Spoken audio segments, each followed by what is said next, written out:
तो यहाँ पे देखेंगे तो मेरे पास u की वैल्यू दी है और मुझे निकालना है curl square u by curl of x square. So सबसे पहले curl u by curl of x क्या आ जाएगा, 2xm प्लस 2, और इसको फिर से डेरिवेटिव करेंगे। सो ये आ जाएगा मेरे पास 2m। ठीक है, सो 2m आ गया। और curl square u by curl of y square की वैल्यू क्या आ जाएगी, ये आ जाएगी मेरे पास curl by curl x of -2y। ठीक है, और इसको फिर से डेरिवेटिव करेंगे। So curl square of u by curl of y square, ये वैल्यू आ जाएगी -2। ठीक है, सो ये मेरे पास वैल्यूज़ आ चुकी हैं। अब मैं इसको, इन वैल्यूज़ को मैं इस इक्वेशन में पुट कर दूँगी। सो मेरे पास आ जाएगा curl square u by curl of x square की वैल्यू आई है 2m, प्लस इसकी वैल्यू आई है -2 इज इक्वल्स टू 0। सो ये आ जाएगा 2m -2 is equals to 0, m is equals to 2/2, so is equals to 1। So m की वैल्यू मेरे पास यहाँ पे 1 आ रही है और मुझे m की वैल्यू फाइंड आउट करनी है। देखिए, हमने इससे पहले इस क्वेश्चन में क्या करा है, हमने ट्रिक्स लगाई हैं। हमने सभी ट्रिक्स को अप्लाई करा, एनालिटिकल की कंडीशन को अप्लाई करा, फिर हमने थॉमसन मेथड को अप्लाई करा। बट यहाँ पे जो मेन पॉइंट था वो ये था कि मेरा फंक्शन एनालिटिकल है, तो हमने एक ही कंडीशन को सबसे पहले आपने ट्राई करना है, वो है लैप्लेस की कंडीशन। अगर फंक्शन एनालिटिकल दिया हुआ है तब आपने डायरेक्टली लैप्लेस की कंडीशन को अप्लाई करना है और वैल्यू निकाल देनी है जो भी आपको दी है। अगर मेरे पास यहाँ पे एनालिटिकल फंक्शन मुझे प्रूव करने को नहीं होता और मुझे ये बोलता कि ये u है और आपने फाइंड इट करना है इसका f ऑफ z, m नहीं फाइंड आउट करना, अगर आपने f ऑफ z, तब मैं थॉमसन ही लगाती, क्योंकि वहाँ से मुझे f डैश की वैल्यू निकलाती, इंटीग्रेट करती तो मुझे f ऑफ z की वैल्यू निकलाती। लेकिन ये क्वेश्चन था ही नहीं, अब हमें एनालिटिकल दिया हुआ था तो इसलिए हमने लैप्लेस की कंडीशन को लगाया। अब कुछ ऐसा ही क्वेश्चन हम एक और क्वेश्चन करते हैं जो कि है, देखिए वही क्वेश्चन आ गया जो अभी मैंने डिस्कस करा कि हमें इसका एक पार्ट दिया हुआ है, यहाँ पे हम मुझे इमेजिनरी पार्ट दिया हुआ है और मुझे फाइंड आउट करना है इसका एफ ऑफ जेड। तो सिंपल है, हम एफ डैश ऑफ जेड निकाल लेंगे जो कि हमें पता है थॉमसन मेथड से। ठीक है, और उसको इंटीग्रेट कर देंगे तो मेरे पास एफ ऑफ जेड आ जाएगा। ये तो सिंपल ही है, थॉमसन मेथड यही बोलता है। सो थॉमसन मेथड का फॉर्मूला है कि जो हमारे पास एफ डैश ऑफ जेड होता है वो आता है v of y z comma 0 plus iota v of x z comma 0। ठीक है, सो इसको डेरिवेटिव करेंगे विद रिस्पेक्ट टू वाई, तो इसकी वैल्यू आ जाएगी 3x² और y तो आपके पास 1 आ जाएगा, -3y का स्क्वायर। ठीक है, और इसको ऐसे रख के कंडीशन लगा देनी है z comma 0 plus iota v को डेरिवेटिव करना है with respect to x। So we have 3 2 6 x और y भी है। ठीक है, और ये तो y है तो ये 0 ही हो गया। इसमें भी कंडीशन लगा देनी है आपने, जो कि कंडीशन आ जाएगी z कोमा 0। ठीक है, डेरिवेटिव यही आएगा आपके पास इसका। ठीक है, अब इसके बाद आपने कंडीशन लगानी है, तो यहाँ पे y की वैल्यू को आपने 0 पुट करना है, ये टर्म 0 हो जाएगी। यहाँ पे y की वैल्यू को 0 पुट करना है, ये भी टर्म 0 हो जाएगी। तो मेरे पास सिर्फ यही टर्म बचेगी जो कि है 3x² और x² की आपको जगह क्या पुट करना है, z। सो ये आ जाएगा 3z² F dash of z। अब मुझे निकालना है एफ ऑफ जेड, ये देखो एफ ऑफ जेड निकालना है और मेरे पास क्या है एफ डैश ऑफ जेड, तो मैं इसको इंटीग्रेट कर दूंगी with respect to z. So मेरे पास निकल आएगा, तो मेरे पास आ जाएगा f of z is equals to 3 बाहर आ जाएगा, integration of z² z³ / 3 plus c। ठीक है, so f of z is equals to z³ plus c। देखो इस क्वेश्चन में कुछ भी नहीं था, बहुत सिंपल था, बस हमें देखना था कि हमें दिया क्या हुआ है। तो इसमें कुछ भी नहीं दिया था, इसमें हमने थॉमसन मेथड को यूज़ करा है, एम थॉमसन, इस मेथड को यूज़ करा है और ये वैल्यूज़ को फाइंड आउट करा है। अब सिमिलरली जो और क्वेश्चन आए हैं गेट में उन्हें देख लेते हैं। सो नेक्स्ट क्वेश्चन इज़, सो ये मेरा नेक्स्ट क्वेश्चन है और इस क्वेश्चन में आपको देखना है कि मेरा फंक्शन एनालिटिकल है या नहीं। ठीक है, और गिवन फंक्शन ये है। तो देखो जब भी चेक करना है एनालिटिकल तो उसके 3-4 शॉर्ट ट्रिक्स हैं, वो आपको पता है। या तो इसको कन्वर्ट कर लीजिए जेड बार में, ठीक है, या तो आप सी आर कोची रायमन की कंडीशन लगा दीजिए, या तो फिर आप देखिए कि उसका रियल पार्ट वगैरह दिया है, और अगर आपको एफ जेड की वैल्यू को फाइंड आउट करना है तब तो हम थॉमसन मेथड लगा लेते हैं, या तो अगर आपको ऑलरेडी गिवन है कि वो फंक्शन एनालिटिकल है तब हम लैप्लेस की कंडीशन लगा लेते हैं। तो यहाँ पे हमें प्रूफ करना है कि ये फंक्शन एनालिटिकल है किन पॉइंट्स पे, तो अब हमें पॉइंट्स को फाइंड आउट करना है, ठीक है। सो अगर मैं इसको ध्यान से देखूँ तो यहाँ पे अगर मैं डायरेक्टली सिर्फ अगर मैं सी आर की इक्वेशंस को लगाऊँ तो सी आर की इक्वेशन क्या बोलती है, u of x is equals to v of y and u of y is equals to minus times of v of x, ठीक है। तो सबसे पहले मैंने फर्स्ट कंडीशन ले लेनी है u of x and v of y की। तो देखिए u of x की वैल्यू क्या आ जाएगी, ठीक है, derivative with respect to x, so derivative of cos x minus sine x, ये आ जाएगा minus of sine x, sine y का तो हो जाएगा 0, ठीक है। अब देखो मैं इसका डेरिवेटिव नहीं करूँगी क्योंकि ये वाला पार्ट क्या है मेरा u और ये वाला पार्ट क्या है मेरा v, ठीक है, ये तो पता है ना। f ऑफ z को मैं ऐसे लिख सकती हूँ ना, f ऑफ, देखिए f ऑफ z को मैं ऐसे लिख सकती हूँ, तो ज़रा कंपेयर करिए, ये आयोटा लगा है, ये भी आयोटा लगा है, तो ये क्या आ जाएगा v और ये क्या आ जाएगा आपका u। तो यहाँ पे अगर किसी का डाउट है तो मैं लिख देती हूँ u की वैल्यू है cos x minus sine y and v की वैल्यू है sine x plus cos y, और अब मैं इसी को डिफ्रेंशिएट करके ये वैल्यूज़ लिख रही हूँ, ठीक है। सो नोट डाउन कर लीजिए आप, और मैं तो शॉर्टकट ही चलूँगी क्योंकि आपको अगर हर एक चीज़ लिखोगे तो फाइनल पेपर में आपको प्रॉब्लम हो जाएगी। तो ये देखिए ये आ जाएगा यू एक्स की वैल्यू, वैसे ही मेरे पास यू वाई की वैल्यू क्या आ जाएगी, डिफ्रेंशिएट कर दीजिए with respect to y. So y से करेंगे तो derivative of sine y is cos y, और ये माइनस का सिग्नेचर है तो यहाँ पे भी माइनस आ गया, ठीक है। वैसे अब मैं फाइंड आउट करूँगी v of x, so derivative with respect to x, sine x is equals to cos x का derivative, and derivative with respect to y, cos y का डेरिवेटिव हो जाता है sine y with negative sign, okay. So condition apply करते रहते हैं हम, ठीक है। तो ये मेरे पास डेरिवेटिव आए हैं, अब मैं फर्स्ट कंडीशन को अप्लाई करूँगी और सेकंड कंडीशन को। तो फर्स्ट कंडीशन कहती है u of x is equals to v of y, u of x की वैल्यू है मेरे पास minus sine x is equals to v of y is minus sine y, minus से minus cut गया, we have sine x is equals to sine y, ये first condition थी। Second condition को देखिए तो वो बोलती है u of y is equals to minus v of x, u of y की वैल्यू क्या है minus cos y is equals to minus v of x क्या है माइनस कॉस x, ठीक है। सो माइनस से माइनस कट गया, so cos y is equals to cos of x। देखिए अब अगर किसी फंक्शन को एनालिटिकल होना है तो ये चीज़ सेम होनी चाहिए, इस चीज़ को सेम होने के लिए क्या होगा, अगर x is equals to y होगा तब भी ये कंडीशन सेटिस्फाई होगी, तभी ये फंक्शन क्या होगा सेटिस्फाई, तब भी मैं बोलूँगी मेरा फंक्शन एफ ऑफ जेड क्या है एनालिटिकल है, तो यहाँ पे ये कंडीशन भी सेटिस्फाई होनी चाहिए। तो यहाँ पे भी सेम यही चीज़ है, एक्स की वैल्यू अगर वाई की इक्वल आएगी मतलब सेम डिग्री आएगी तो यहाँ पे कॉस कॉस लगा है तो ये सेम रहेगा। तो एक ही कंडीशन आ रही है आपके पास कि जब x is equals to y होगा, and x is equals to y जो है ये है इक्वेशन ऑफ लाइन, ठीक है, इक्वेशन ऑफ लाइन है जिसकी जो स्लोप होती है हमारे पास, जो m की वैल्यू है वो यहाँ पे है 1, मतलब जो थीटा होता है वो होता है मेरे पास 45 डिग्री, ठीक है। सो ये मेरे पास एक इक्वेशन ऑफ लाइन आ रही है।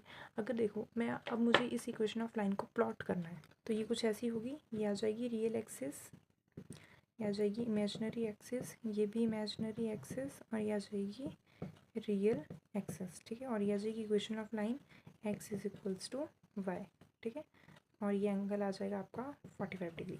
सो देखो अगर ये एक स्ट्रेट लाइन है तो ये एक स्ट्रेट लाइन ही है, इसमें स्ट्रेट लाइन के ऊपर जो पॉइंट होते हैं ना बच्चे वो बहुत एक्यूरेट होते हैं, मतलब अगर यहाँ पे मान लीजिए यहाँ पे लिखा है 1,1, यहाँ पे क्या आ जाएगा -1, -1 एक्यूरेट रहेगा, फिक्स वैल्यू रहेगी, 1 होगा तो यहाँ पे भी 1 होगा, 2 होगा तो 2 होगा। तो ऐसा केस है, तो देखो इस पॉइंट पे इसका कोई नेबरहुड पॉइंट नहीं बनेगा क्योंकि स्ट्रेट लाइन है। अगर इसका कोई नेबरहुड पॉइंट बनेगा तो वो थोड़ा ऐसे होगा, तो वो लाइन से क्या जा रहा है बाहर बन रहा है, नेबरहुड पॉइंट लाइन से कहाँ बन रहा है बाहर बन रहा है, तो नेबरहुड पॉइंट को ये कंसीडर नहीं कर रही है जो हमारी वैल्यू आई है दिस वन। सो हम बोलेंगे कि ये जो मेरा फंक्शन है इसमें हमारी कोची रायमन कंडीशन क्या हो रही है फेल हो रही है, और फेल होने का मतलब है मेरा जो गिवन फंक्शन है वो एनालिटिकल नहीं होगा, ठीक है। ये आपको समझ आ रही है ना, अगर मैं कोई पॉइंट कंसीडर करूँगी तो वो ऑन द लाइन होगा, ठीक है। वो अगर मैं थोड़ा सा भी उसको लाइन के साइड कंसीडर कर रही हूँ तो वो लाइन से अवे जा रहा है, लाइन से अवे जा रहा है मतलब कि वो कंडीशन को सेटिस्फाई, इस कंडीशन को सेटिस्फाई नहीं कर रहा, इसलिए हमारी सी आर कंडीशन सेटिस्फाई नहीं हो रही है और मेरा जो गिवन फंक्शन था दिस वन, ये एनालिटिकल नहीं होगा, तो this one function is not analytical. ठीक है। सो ऐसे ही एक नेक्स्ट क्वेश्चन करते हैं हम। सो ये देखिए मेरा ये क्वेश्चन कुछ ऐसा है, तो ये मेरे पास एक फंक्शन दिया हुआ और मुझे ये फाइंड आउट करना है। तो देखेंगे यहाँ पे z का क्या है बार, मतलब मुझे क्या प्रूफ करना है, मुझे इसकी एनालिटिकल कंडीशन को देखना है। ठीक है, एनालिटिकल कंडीशन ही देखनी है इसकी। सो अगर मैं इस फंक्शन को देखूँ तो यहाँ पे कोई भी ऐसा स्कोप नहीं है जहाँ से ये z बार बन सके, क्योंकि ऑलरेडी हमें z गिवन है। ठीक है। सो अब देखिए मैंने आपको स्टार्टिंग में बताया था कि अगर कोई z होगा, z प्लस z होगा, z का स्क्वायर होगा, z की पावर n होगी, वो सारे के सारे एनालिटिकल फंक्शन होते हैं। पहला ये बताया था। दूसरा, अगर मैं एक पॉलिनोमियल ले लूँ z plus z square plus z का cube up to so on, तो वो भी एनालिटिकल होता है और ये भी एनालिटिकल होता है। ये कंडीशंस तो मैंने आपको पहले ही करवाई हैं। ठीक है। तो वो दोनों एनालिटिकल होते हैं, बस डिफरेंस ये होता है कि उनकी पावर जो होनी चाहिए वो नेगेटिव नहीं होनी चाहिए और उनकी पावर फ्रैक्शन नहीं होनी चाहिए, बस ये कंडीशन रहती है, otherwise the function is analytical. So यहाँ पे देखेंगे तो ये मेरा फंक्शन है, तो ये एक टाइप का पॉलिनोमियल है इन टर्म्स ऑफ z, तो ये भी क्या रहेगा, एनालिटिकल रहेगा। एनालिटिकल रहेगा तो इसकी वैल्यू क्या आ जाएगी, 0, सिंपल केस। ठीक है, ये फंक्शन क्या रहेगा, एनालिटिकल, क्योंकि पॉलिनोमियल है इन टर्म्स ऑफ z, और अगर ये एनालिटिकल है तो इसकी वैल्यू क्या आ जाएगी आपके पास, 0। That's it, question is solved. ठीक है, चलिए अब नेक्स्ट क्वेश्चन करते हैं। ये तो बहुत ही सिंपल है, आई थिंक ये तो आपको अब खुद ही आना चाहिए। जो रियल पार्ट है एनालिटिकल फंक्शन का वो दिया हुआ है। ठीक है। सो हमें F of Z find out करना है। सो देखो एक पार्ट दिया है, फंक्शन एनालिटिकल है और हमें उसका F of Z find out करना है। एक ही मेथड है जो कि क्या है, एम्प्टी मेथड। ठीक है, मिलने थॉमसन मेथड, और इसको अप्लाई कर देंगे। तो इसको अप्लाई करने का फॉर्मूला क्या है कि ये बोलता है f dash of z is equals to u of x, condition वही रहती है z comma zero plus sorry minus iota of u of y z comma zero. ठीक है। सो कंडीशन यही रहेगी, कर दीजिए derivative with respect to x, तो डेरिवेटिव करेंगे विद रिस्पेक्ट टू x तो ये आ जाएगा 2x, ये तो ज़ीरो हो गया, यहाँ पे कंडीशन आएगी z comma zero minus iota, derivative with respect to y is minus 2y minus 1 with condition z comma zero. तो ये वैल्यू इधर पुट कर देंगे, y की वैल्यू यहाँ पे 0 पुट करेंगे, ये टर्म हो जाएगी 0 और यहाँ पे आ जाएगा 2, यहाँ पे मेरे पास आ जाएगा 2z माइनस आयोटा, ये तो 0 हो जाएगा और ये आ जाएगा -1। So I have 2z plus iota. चलिए ये आ गया है मेरे पास एफ डैश ऑफ z, और अब अगर मुझे एफ ऑफ z निकालना है तो इसको मैं इंटीग्रेट कर दूँगी। सो ये आ जाएगा 2z dz प्लस आयोटा बाहर dz। ठीक है। सो ये आ जाएगा 2z square by 2 plus iota z plus c। ठीक है। सो एफ ऑफ z की वैल्यू आपके पास आ जाएगी, f of z is equals to z square plus iota z plus c. So ये सिंपल ही था, मेरा फंक्शन आ गया एफ ऑफ जेड। ठीक है। चलिए सो अभी तक देखो जितने भी क्वेश्चन करवाए हैं वो कहीं ना कहीं आपकी शॉर्टकट ट्रिक के ऊपर बेस्ड है, को उसकी आपकी एनालिटिकल फंक्शन की डेफिनेशन के ऊपर बेस है, और जो भी बीच बीच में फॉर्मूलाज लिखवाए हैं उनके ऊपर बेस हैं, जो छोटे छोटे से पॉइंट लाइंस में लिखवाए हुए हैं कि कौन सा फंक्शन कब एनालिटिकल होता है, पॉलिनोमियल फंक्शन एनालिटिकल है, क्या कंडीशंस हैं उनकी। वैसे एक और क्वेश्चन है जिसमें ये बोलता है कि मेरे पास फंक्शन दिया है, चलिए तो ये क्वेश्चन दिया है, तो ये भी मैंने आपको लिखवाया हुआ था कि आपके जितने भी साइन जेड है, कॉमा कॉस जेड है, कॉमा साइन हाइपरबोलिक जेड है, कॉमा कॉस हाइपरबोलिक जेड है, ये सभी फंक्शन आपके एनालिटिकल होते हैं। तो ये भी अगर एनालिटिकल है तो कॉची रायमन कंडीशन को क्या करेगा, सेटिस्फाई। ठीक है। सो ये सिंपल ही था। जो टैन है और जो आपका कॉट है, ये नहीं होते हैं, ये हर जगह एनालिटिकल नहीं होते हैं, ये किन्हीं पॉइंट्स पे होते हैं, बट ये तो हर जगह ही एनालिटिकल रहते ही हैं। तो ये तो अगर आपको दिखे ना साइन या कॉस, तो आपने डायरेक्टली ही लगा देना कि ये एनालिटिकल है तो कोची रायमन की कंडीशन को सेटिस्फाई करेगा ही करेगा, और ये मैंने अपनी पुरानी वीडियोस में आपको बताया भी है। सो यहाँ पे मैं एक नया टॉपिक शुरू करने जा रही हूँ। नया नहीं है, एनालिटिकल के अंदर ही है ये टॉपिक।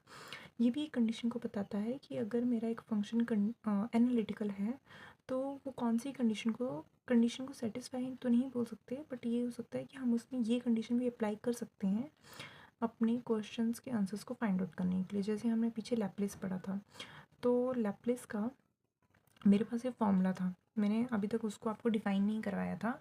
सो उसको मैं अभी टॉपिक को इंट्रोड्यूस कर रही हूँ। वो मैंने क्वेश्चन पहले करवा दिया था और ये मैं अभी करवा रही हूँ आपको कि वो है क्या।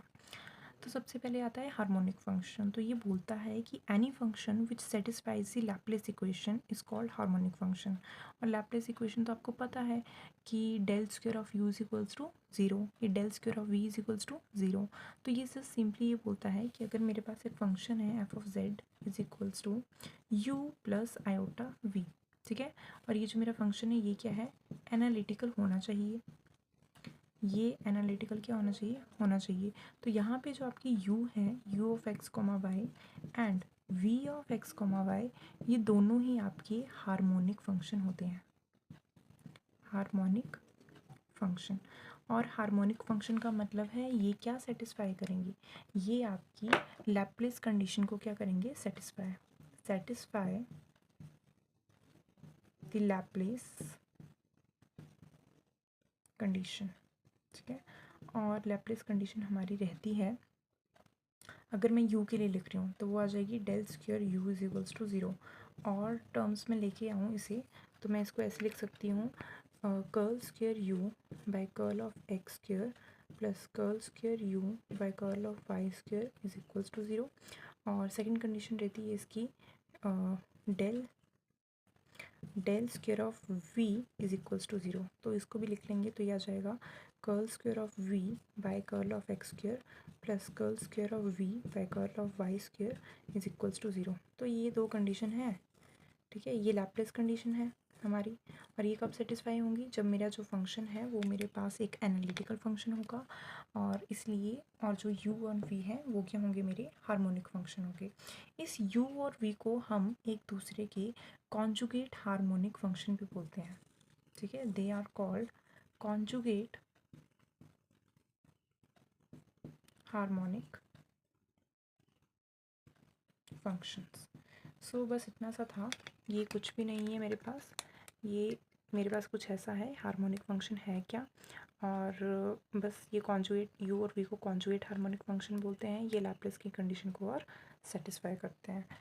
बस डेट्स इट, इतना ही है, ज़्यादा डिटेल में आपने नहीं जाना है, आपको बस ये कंडीशन पता होनी चाहिए, फंक्शन एनालिटिकल होना चाहिए, u और v को हम कॉन्जुगेट हार्मोनिक बोलते हैं, बस डेट्स इट। अब हम इसके बेस पे जो भी क्वेश्चंस आते हैं वो कर लेते हैं, एक दो ही हैं, ज़्यादा नहीं है, तो वो क्वेश्चन देख लेते हैं। सो ये मेरे पास एक क्वेश्चन है जिसमें मुझे बोला है कि u की वैल्यू दी हुई है, मतलब रियल पार्ट की वैल्यू दी है, और बोला है find its analytical harmonic conjugate v of x comma y. So मुझे v ऑफ एक्स वाई की वैल्यू निकालनी है जो कि क्या है, हार्मोनिक कॉन्जुगेट। सो इसको करने के ना दो मेथड्स हैं। तो सबसे पहले इस क्वेश्चन को मैं फर्स्ट वाले मेथड से करवाऊंगी, जो कि आपका मिलने थॉमसन मेथड है, उससे करवाऊंगी, और दूसरा जो है वो डायरेक्ट डेरिवेटिव का मेथड है, उससे करवाऊंगी। तो फर्स्ट मेथड में इससे इस क्वेश्चन को करवा रही हूँ, तो इसमें कुछ नहीं करना है, हमें पता है कि उसकी कंडीशन क्या रहती है हमारी, वो बोलता है कि f dash of z is equals to u of x z comma zero. देखो यू दिया है तो मैंने यही वाली कंडीशन लिखनी है यू की, ठीक है, minus iota u of y z comma zero. अब तो फॉर्मूला लर्न हो जाना चाहिए, इतनी बार लिख लें इसको, ठीक है।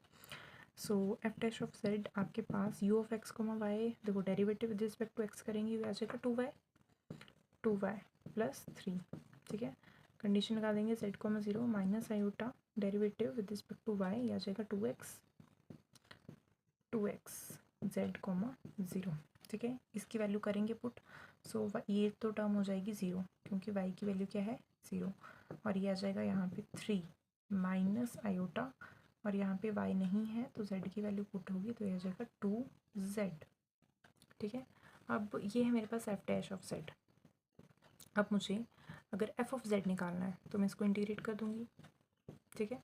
सो इंटीग्रेट करने पे आ जाएगा f of z is equals to, integrate करेंगे थ्री को तो आ जाएगा three z minus iota 2z² plus c, 2 से 2 cancel, f of z is equals to 3z minus iota z² plus c.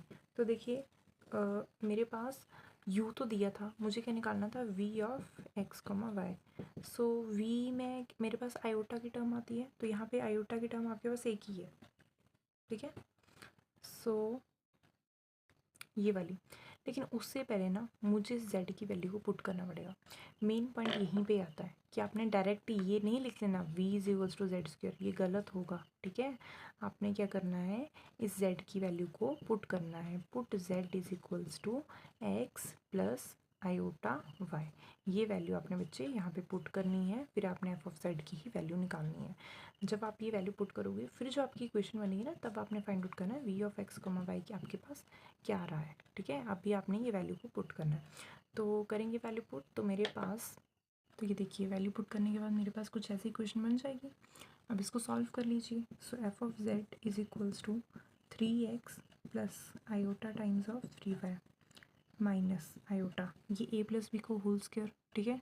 So ये आ जाएगा x का square plus, sorry minus iota square is minus of y का square plus 2 iota xy plus c, ठीक है। इस iota को multiply करेंगे, so f of z is equals to 3x plus iota 3y minus iota x² plus iota y² and iota is minus and minus is plus 2xy plus c। तो ये मेरे पास कुछ ऐसी वैल्यू आ रही है। अब देखिए ये आयोटा की टर्म है, this one is also iota term and this one is also iota term. और ये देखिए ये हमारे पास तो u ही था, देखो u ऑफ x, y वही निकल आया जो हमें दिया था क्वेश्चन में, क्या था 3, इसको पहले लिखते हैं, वो मेरे पास ये था 2xy प्लस 3x, तो ये तो u था। बाकी जो बचा वो सारा का सारा क्या होगा, v। तो मेरे पास v ऑफ x, y आ जाएगा, आयोटा को अगर मैं बाहर ले लूँ तो ये मेरे पास आ जाएगा 3y minus x² plus y², ठीक है, प्लस c। तो ये मेरे पास v की वैल्यू आ जाएगी, ठीक है, y²। ओके, सो ये आपने निकाल दी है v की x की वैल्यू। तो ये फर्स्ट मेथड था, जो कि मुझे लग रहा है थोड़ा सा लेंथी है एज़ कम्पेयर टू जो सेकंड मेथड है। सेकंड मेथड आपका थोड़ा सा शॉर्टकट है, क्योंकि उसमें मैथ्स ही है, इसमें तो वैसे मैथ्स ही है, बट दोनों मेथड करवा के देख लेते हैं। सो मैं दूसरा क्वेश्चन लेती हूँ, वो सेकंड मेथड के ऊपर लेती हूँ। तो देखिए बच्चे, ये है मेरे पास सेकंड क्वेश्चन, जिसमें मुझे हार्मोनिक कॉन्जुगेट फाइंड आउट करना है u का। तो देखो हार्मोनिक कॉन्जुगेट क्या होता है, v ऑफ x, y। तो मुझे v of x, y find out करना है, जिसका u ऑफ x, y दिया हुआ है। लेकिन अब मैं यहाँ पे जो मेथड यूज़ करूँगी वो है सेकंड मेथड, और सेकंड मेथड जो है वो है आपका टोटल डिफ्रेंशिएशन का मेथड, ठीक है, टोटल डिफ्रेंशिएशन का मेथड। और देख लेंगे कि ये कैसे होगा। तो सबसे पहले तो टोटल डिफ्रेंशिएशन में मुझे निकालना क्या है, मुझे v निकालना ना, तो इसका मैं टोटल डेरिवेटिव ले लूँगी और वो उसको कुछ ऐसे लिखूँगी, वो लिखूँगी मैं dv इज इक्वल्स टू, देखो अब मेरा जो v है वो दो पार्ट्स में बंट रहा है, x और y। तो कुछ पार्ट इसका derivative with respect to x होगा और कुछ part derivative with respect to y होगा। तो उसको लिख सकती हूँ curl v by curl of x into d x plus curl v by curl of y into d y. ये तो आपने पढ़ा भी है, ठीक है। अब वही हम यहाँ पे सी आर इक्वेशंस निकाल लेंगे, ठीक है। हार्मोनिक कॉन्जुगेट उन्हीं फंक्शन का निकलता है ना जो एनालिटिकल हो, ये तो हमने पढ़ा है। हार्मोनिक फंक्शन उन्हीं का ही होता है जो कि क्या हो, एनालिटिकल हो। तो एनालिटिकल है तो सी आर कंडीशन को फुलफिल करेगा। तो मैं यहाँ पे लिख सकती हूँ क्या होता है वो, ये देखो ये वी एक्स है, और वी एक्स किसके इक्वल होता है मेरे पास, माइनस ऑफ यू वाई के, एंड जो वी वाई होता है वो किसके इक्वल होता है मेरे पास, यू एक्स के। तो इस वैल्यू को यहाँ पे मैं पुट करती जाऊँगी, ठीक है। सो मेरे पास आ जाएगा आपका d v is equals to minus of u y into d x plus u x into d y, ठीक है। सो डेरिवेटिव कर देंगे, u की वैल्यू क्या दी हुई है मुझे, u की वैल्यू मुझे ये दी है तो इसको अगर मैं सॉल्व करूँ तो यहाँ से निकाल लीजिए यू एक्स क्या आ जाएगा, derivative of u with respect to x क्या आ जाएगा। सो ये मेरे पास आ जाएगा 2 इंटू 1 माइनस वाई, ठीक है, and derivative of u with respect to y, तो ये आ जाएगा माइनस ऑफ 2x। तो अब इन दोनों वैल्यूज़ को मैं यहाँ पे पुट कर दूँगी इसमें, इन इक्वेशंस में, ठीक है। सो मेरे पास इक्वेशन बन जाएगी d v is equals to minus, और यू वाई की वैल्यू क्या थी, minus of 2x into d x, plus u x की वैल्यू क्या थी, 2 into 1 minus y into d y, ठीक है। अब देखो मुझे क्या निकालना है, v, और ये डेरिवेटिव लगा है तो इसको इंटीग्रेट करूँगी तो मेरे पास निकल आएगा मेरे पास v। तो v की वैल्यू क्या आ जाएगी, देखिए माइनस माइनस प्लस 2 बाहर, integration with respect to integration of x with respect to d x, so ये आ जाएगा एक्स स्क्वेयर बाई 2 प्लस 2, ठीक है, और इसकी इंटीग्रेशन आ जाएगी y minus y square by 2, और लास्ट में इंटीग्रेशन का कांस्टेंट, क्योंकि मुझे लिमिट्स नहीं दी हैं, ठीक है।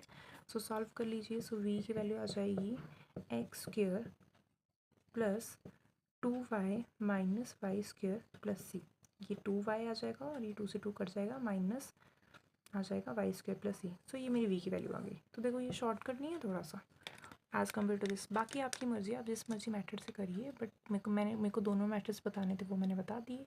हार्मोनिक कॉन्जुगेट को आप टोटल डिफरेंशिएशन से भी फाइंड आउट कर सकते हैं कोची रायमन कंडीशन को सॉल्व करके, या तो फिर आप थॉमसन मेथड यूज़ कर लीजिए, ठीक है। सो यहाँ पे मेरा एनालिटिकल फंक्शन को मैं क्लोज़ करती हूँ, और थोड़े से फॉर्मूलेज हैं जो कि मुझे लगता है आपके साथ डिस्कस करने चाहिए, क्योंकि अगर आप एनालिटिकल फंक्शन पढ़ रहे हो तो वो फॉर्मूलेज हो सकता है आपकी कहीं ना कहीं यूज़ हो जाएं। तो मैं उन फॉर्मूलेज को लिख देती हूँ और आप नोट डाउन कर लेना कॉपीज़ में। नोट्स बनाना तो बहुत ही ज़रूरी है, ऐसे नेट नहीं निकलेगा। So let's write those formulas.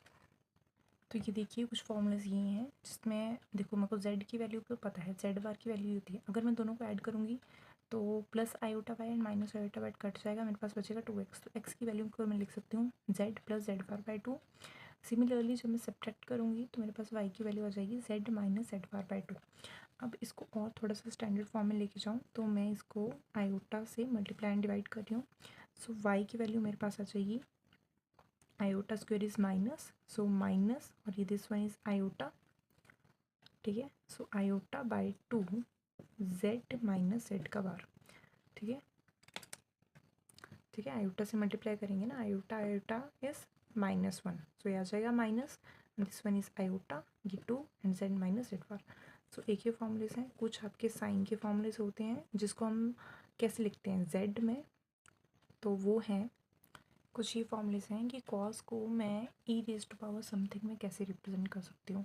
तो देखो ये तो आपने लर्न ही कर लेना है, और हाइपरबोलिक का कुछ ऐसा सीन नहीं है, हाइपरबोलिक का मतलब होता है पॉजिटिव।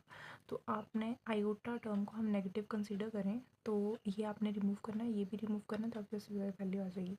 बस आपने आयोटा को रिमूव कर देना, वो आपकी हाइपरबोलिक का फॉर्मूला आ जाएगा, ठीक है। और कई बार ये भी क्वेश्चन आ जाता है कि आपको कोची रायमन कंडीशंस को आपने पोलर फॉर्म में लिखना है। सो पोलर फॉर्म में ये इक्वेशन रहती है मेरे पास, देखो पोलर फॉर्म में क्या आ जाएगा, आर और थीटा। तो यहाँ पे जो डेरिवेटिव होगा ना वो होगा मेरे पास थीटा और आर में, और इक्वेशन है। सो ये मेरे पास इक्वेशन है, पहले आपने u को डिफरेंशिएट कर देना विद रिस्पेक्ट टू आर, फिर आपने u को, ये मैंने आई थिंक पहले भी लिखवाई थी, फिर आपने u को डिफरेंशिएट कर देना विद रिस्पेक्ट टू थीटा, ये आ जाएगा minus r curl v by curl of r, ठीक है। सो एक ही इक्वेशन है और आपकी एक ही इक्वेशन है। सो दैट्स इट, यहाँ पे मेरा एनालिटिकल फंक्शन कंप्लीट होता है। हो सकता है मेरे कुछ टॉपिक्स तो मैंने सारे कवर कर लिए हैं, थ्योरी पोर्शन सारा ही कवर करा है, बट हो सकता है क्वेश्चंस कम हों, तो मैं ट्राई करूँगी कि आगे आने वाले दिनों में मैं फिर से एक टेस्ट सीरीज़ की फॉर्म में जितने भी मेरे से क्वेश्चन मिल पाते हैं मुझे इस टॉपिक से रिलेटेड वो मैं करवाऊँ। आपने मेरे साथ ट्यून रहना है, मुझे मोटिवेट करते रहना है, लाइक्स करने हैं, कमेंट्स करने हैं, ताकि मैं आपके लिए ऐसी ही वीडियोस लाती रहूँ। Thank you and have a good day.